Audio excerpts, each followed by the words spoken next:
All right, everyone, welcome to Money Machine Mondays, where I'm going to break down just different uses that I have for the money machine, things that I've noticed while playing with it as we continue to push towards testing it, running it with live money, making sure we can at least get somewhat of these results in real accounts.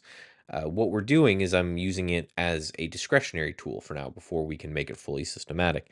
And what I've been doing every morning, and I may do this for the next following Mondays, is just part of my morning routine is I get up, I grab my coffee, I turn on the money machine, and I actually load it up with the gap ups and gap downs. So these two guys right here, this gap up and this gap down list. And if you don't know how to do that, you can just drag them. You grab and you drag them into these boxes. I don't want to do that because it will reset them currently. And then what I take a look at is what's making money and what's losing. Because essentially it's shorting the gap downs and it's buying the gap ups, assuming that they're moving at that time and they're showing this relative strength that we look to do in this money machine.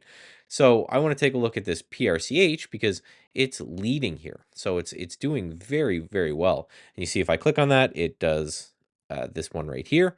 So I can go and I can just take a look and I can say, okay, well, what's the news? Because not only is this gapping up, it's gapping up. And if I go into a 15-minute chart, it's actually moving up. That's why we own this name right now. So I can just look and say, okay, well, it's got regulatory approval for something, which is fantastic. That's what you want to see if you're allowed to sell more things.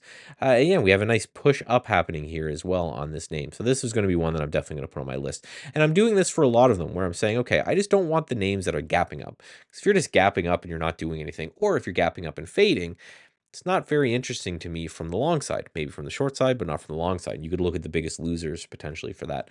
But what I'm looking at is names like this AMIX looks very interesting here as well, where we have a gap up and it's involved in this name right now because it's pulled back a little bit, but it's starting to move higher. So by doing this on the gap up and down, I can start to see what's working. You can see that gap ups are doing very, very well today. Gap downs, not so much, net positive for sure. But what I can do is I can look at the gap downs that are working. So KWE, whatever KWE is, this one, at least for a little bit, was gapping down and then starting to push down. So it probably got some of this move right here.